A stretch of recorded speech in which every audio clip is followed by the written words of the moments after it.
Hey guys, I hope you're doing well. Thank you for your patience. The days kind of rolled by and I realized, like, where are my daily readings at? So I apologize for that.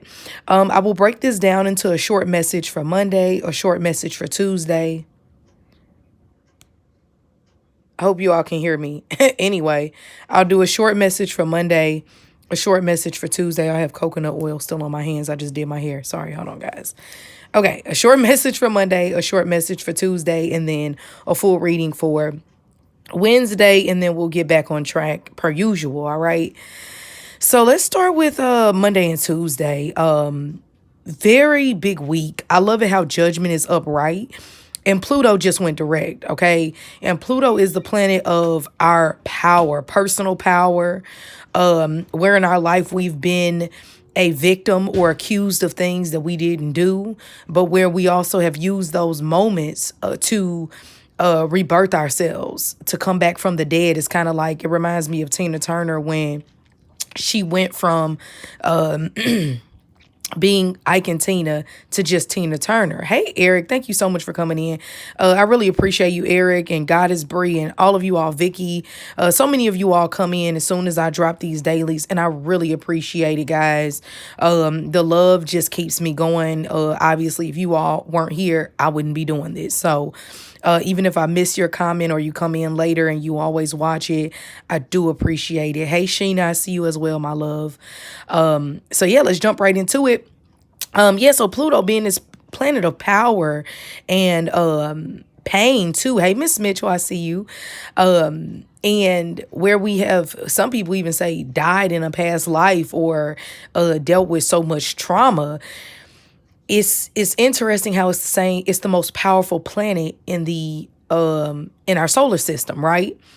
The furthest planet away from our Earth is the most powerful planet in astrology. Yet it's the smallest planet, and it's the same planet that rules trauma. So it just shows the correlation between when you don't allow something to kill you, you won't die. When you allow something to make you stronger instead of weaker, you can get through anything in your life. Just like I said, that example of Tina Turner, even how she went from Ike and Tina and completely went to being a rock star, like by herself. And, that whole rebirth she went through after a very traumatic experience. And not for nothing, Ike Turner is a Scorpio, which Scorpio is the zodiac sign associated with Pluto. So that's kind of funny too. But so Monday was about you taking your personal power back. Not to mention we were just coming off of that full moon in Aries on Sunday. So Aries Aries is ruled by Mars, and Mars in ancient times also ruled Scorpio. So it's just this rebirth, a chicken hatching out the egg type of vibe. Now, don't get me wrong. I just told you how powerful this is, but it can also be very painful. Growth is not easy. When a tooth is growing in, it hurts, right? So even though that tooth is going to do good once it comes in, it still is painful as it's growing. So Monday was really about taking back your power and listening to your soul. Where will you be born again? Where will you live and decide to come back to life from maybe some sadness that you've been going through? So wow, Monday was a very powerful day. And then I just have to kind of show something so I know to timestamp it. So for Tuesday, I don't know why I thought this was the Five of Cups. Okay, so some people dealt with some depression on today. Not a lot of people, but some people, because I asked in my brain, I thought this was the Five of Cups, and I was wondering, why would the Five of Cups be here? I wasn't very sad today at all. And I normally feel the energy that I read about. So for few of you who have dealt with some sadness or some emotional upset, know that you are walking into calmer waters. And if you dealt with that, I'm sorry. It's probably because there's some emotional baggage you're not letting go of. A lot of the times when you're sad, it's because you keep replaying a situation. Your mind doesn't know the difference from trauma you've actually been through and trauma you keep regurgitating over and over again. That's why I have for years I wondered why I didn't like scary movies and horror films, and just how things would give me a real creepy, weird vibe. And the older I got, the more I realized, oh, it's because my brain doesn't know the difference between reality and my imagination. And so here you are, somebody just made a post, going to bed, and before you go to bed watching some type of horror film. And some people can handle that, I guess, but it's not I think overall it's not really healthy, because okay, you go to bed, you don't have nightmares, but then you deal with anxiety or frustration or anger. Everything has a frequency, and it can be transferred. But anyway, the Eight of Cups is here saying that Tuesday was a day about letting go of the past. And I don't know why I'm hearing I'm letting go, I'm walking away. So maybe some of you have finally decided to let go of a emotional situation or some emotional baggage that wasn't serving you anymore. And when we say serving you anymore, a lot of people get too hip and too cool and don't like, using certain terminology. And I know it can get, overused, but in general, it means if a relationship isn't serving you anymore, it means that it's not giving you what's needed. It's not giving you any substance. You can't use it for anything. And that might sound harsh, but it's really not, because everybody is using somebody for something. If you have a best friend that you talk to every day, it's because you all exchange good energy. Some people have people around who they just trauma bond with all day, and just go back and forth about how my life is horrible, your life is horrible, my life, whatever it is. You're serving each other, and maybe sometimes it's for good, and maybe sometimes it's for bad. But if a situation is not serving you anymore, it's not giving you what you need, then you need to walk away.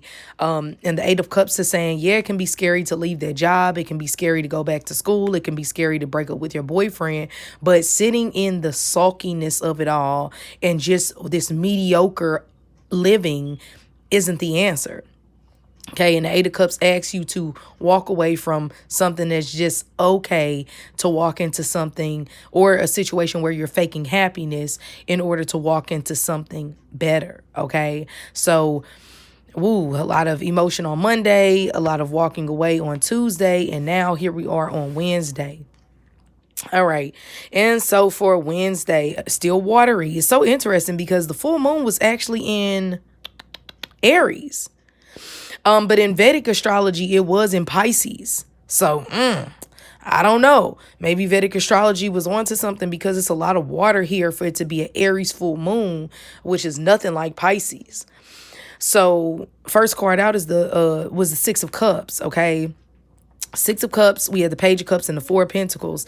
This day has Cancer written all over it. One trait of Cancer is holding on to everything. Cancers are some of the sweetest people in the world, but they don't forget anything. They're similar to Scorpios like that, but they stay in the past. Scorpio eventually decides to dead it and move forward because it knows that it can't do anything about what's not alive anymore. And when they don't, they become very bitter, vindictive, and vengeful. And Cancer instead just stays in this nostalgic place of what used to be. And so Cancers can find themselves, any water sign for real, can find themselves in relationships along with Geminis forever because they just don't want to let go. And so anyway, but this is actually good. This is like the good Cancer energy about nurturing and, okay, well, if I did it once in the past, I can do it again. It's the optimistic side of Cancer. This energy rings, you have to know where you came from in order to know where you're going. And a lot of people forget where they come from. And so Cancer is a very humbling zodiac sign. So here it is. And I don't know where the moon is. I think the moon is actually in Taurus or something. But anyway, let's get into the cards. The Six of Cups is saying that somebody from the past is coming back, and I get a strong feeling the ex is coming back because they miss you and they want you back, and they didn't realize what they had until it was gone. And the inner Scorpio in me is like, You know, because I love you. Look, you should have figured it out then. Don't be coming back now, because I ain't got nothing for you. But I don't know. Sometimes it's nice, but I mean, we should let that energy go, right? But the Six of Cups is an old friend calling you, an old friend going on a walk with you. It is hanging out with a friend from elementary school. The Six of Cups is a soulmate coming in. If you meet somebody today, you could still book a private reading with me, but this would definitely be green light says go. Past life lover, be careful, keep a bit of a wall up, because this is very, very soulmate and karmic, and you just want to make sure that you don't have your blinders on. But the Six of Cups is nostalgia. So do something that you enjoyed doing in the past. If you used to like riding bikes as a kid, ride bikes again. If you haven't hung out with a friend in a while, hang out with a good friend. Yeah, so that's what I would say with that. And then the Page of Cups is just backing it up. You should really be using your imagination. If you've always wanted to be a singer, be a singer. If you've always wanted to be a dancer, be a dancer. It's not too late. And I keep wanting to call this lady Boo Boo Kitty, but her name is not Boo Boo Kitty. Her name is something. I don't know. But anyway, she's this like I've talked about her before. She's like this 80-something-year-old model for Shein now. And after her husband died, I talked about her before. Her granddaughter would come over and dress her up in makeup and all this kind of stuff. And she ended up getting like all these endorsements and stuff. Like the Age of Aquarius doesn't care how saggy you are, how ugly you are, how pretty you are. It just wants originality. Originality, is that a word? I don't know. I think I made that up. But anyway, it's just saying that it doesn't matter what's going on. You can always be the person you've always wanted to be. And so the Page of Cups is amping that up. Cancer, Scorpio, Pisces are here. If you have a child around, it's a water sign, be around them today. It'll be really great. And then we have the Four of Coins, last but not least. And the Four of Coins deals with holding on to things too tightly. Now, this is where you want to be careful, because just because he used to be your boo back in middle school doesn't mean that you should still hold on to the past. And that's where a lot of people get things mixed up. And I've learned that a lot this year, of holding on to the past of who people used to be. And they're not that anymore. And you sit there wanting that old vibe and it's gone. And so make sure that you're paying. Yes, I'm not saying like have a good time, but make sure you're not stuck in something trying to get it back that's not there. The Four of Pentacles is also stinginess and being selfish. So make sure that, yes, you want to be frugal. You don't want to be blowing a bunch of money. You definitely don't want to be spending a lot of money. Sorry, I hope you can still hear me. You definitely don't want to be spending a lot of money. But as you reminisce on the past, let go of something associated with it. That's the best advice I can give you today. Secure the bag. Today is also good for going back and going back to an old business you've always wanted to do and solidifying it. In general, I really like Wednesday. The only way you could really screw this one up is if you're being emotionally immature and holding on to the past. That's it. All right, guys, have a good one. Thanks so much for being here. If you like these videos, hit the like button. If you're feeling generous, share it to your social media pages. I do appreciate it. It keeps the channel growing. And as always, I'll talk to you tomorrow.